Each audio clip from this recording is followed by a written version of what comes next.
So we are going to talk about the evolution of this new generation of XX this evening and how it's going to help us do a better job of filling those gaps that we talked about in our nutrition.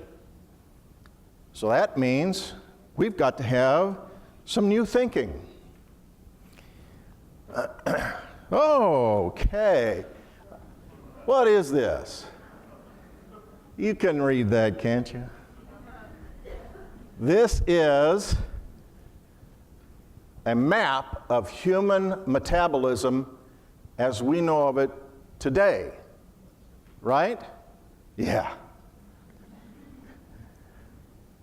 Every pathway that our body uses in order to metabolize food and nutrients that we know of is represented up there, right? I want to make it a little bit clearer to you so you can understand it better. There, does that help? Yeah, yeah, that helps. The reason I'm showing this to you is I just want to show you the complexity that we're talking about here. This little bit in this little magnifying area over there represents fatty acid oxidation. And all those little bubbles and arrows and everything represent what we know about fatty acid oxidation in the body. There's a lot we don't know, by the way, but that represents what we do now. I did say there was going to be a test after this, didn't I? No. The reason I show you this is to get you to understand the complexity that our bodies have, okay? All right? The best way to think about this is maybe looking at a giant three-dimensional spider web, right? Where metabolism happens all over this thing, and if you change something up here in one corner, you tug on this, something happens down here in the other corner. If you change something over in this corner, something over here happens. Our body has all these interconnected pathways like this, all over. They're complex. This is not the only pathway. This is not the only type of map, by the way. There are other maps. There are genetic maps, okay? We have other maps. I'm just showing you a piece. All right, remember at the beginning I said we need to think about our bodies differently. We need to think of our bodies as this miraculous sort of thing. I will tell you right now, there is not one man-made thing, not a city with all of its complicated infrastructure, not the space shuttle, not the most complicated computer program, nothing that comes close to the complexity that we have in each and every cell of our body. It is absolutely amazing. And if it didn't work, and didn't work well, you would die. You could not live. All of this is in wonderful orchestration. It all works together. It maintains this beautiful balance of nutrition and energy production and all of that in harmony. In each and every cell of your body, from your toe to your hair on the top of your head, has stuff like this in it. You are absolute miracles. Your body is an absolute ecosystem, and that's what we need to start thinking of it about. Okay, so who knows what free radicals are? Just raise your hand. You know what free radicals are? Yeah, good. All right, we got a few people.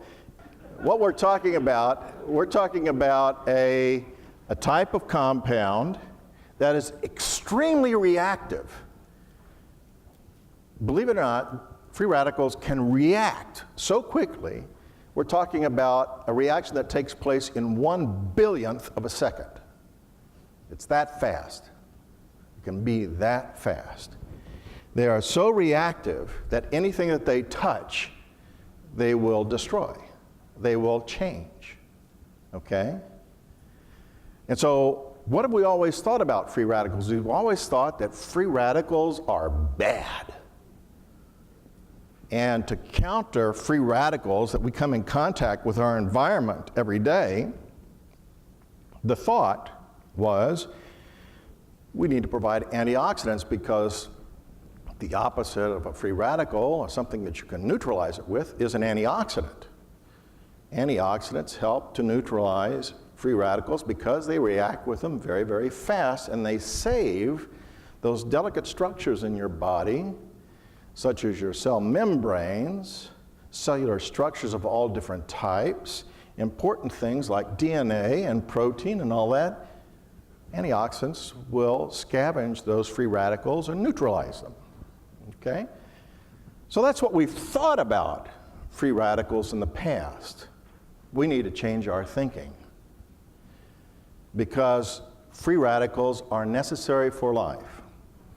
If you did not have free radicals, you would not be able to make energy for your body. If you did not have free radicals, you would not be able to fight off colds or disease. On the flip side, free radicals seem to be involved with just about every disease state there is out there. So why is this? That's because the body has a way of being able to maintain a balance of free radicals. All right? Too little, it's going to cause problems. Too much, it's going to cause problems. The body has this unique way of understanding that, and it keeps it in balance. Wow. How does it do that? How does it do that? Okay. That's what we're going to talk about. That's going to be a key thing we're going to talk about this evening. So, our thought about antioxidants has been, let's take antioxidants in our diet that we can get from plants, because plants are rich sources of antioxidants, and they will neutralize free radicals, and that will help us. So I want you to stop and think about this. That's not a bad idea. As a matter of fact, that's the idea that went into this current generation of XX. That's the idea behind superfoods. Anybody heard of superfoods? Right? That's all the thinking about superfoods, that you give antioxidant in your diet, your body takes that in, and the antioxidants are right there to help neutralize free radicals. Okay? All well and good, and from what we know now, some of that does go on. But there's a better way. There's another way. Okay? And that new thinking is that phytonutrients help support that mechanism that you have in your body that naturally maintains that free radical balance. Now, does it seem unusual to you that if we developed with our environment, and there's oxygen in our environment all the time, and therefore free radicals in our environment all the time, that our bodies would have, over the millennia, developed a way to be able to cope with free radicals? Because if it couldn't, you would die. Right? So your body does have an internal antioxidant defensive mechanism in order to balance out free radicals, turns out. Okay?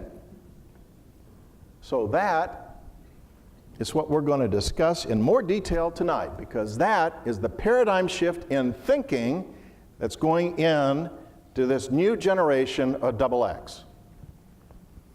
Okay, so let's start with our current XX product, because I want to assure you that you have got the best product out there possible.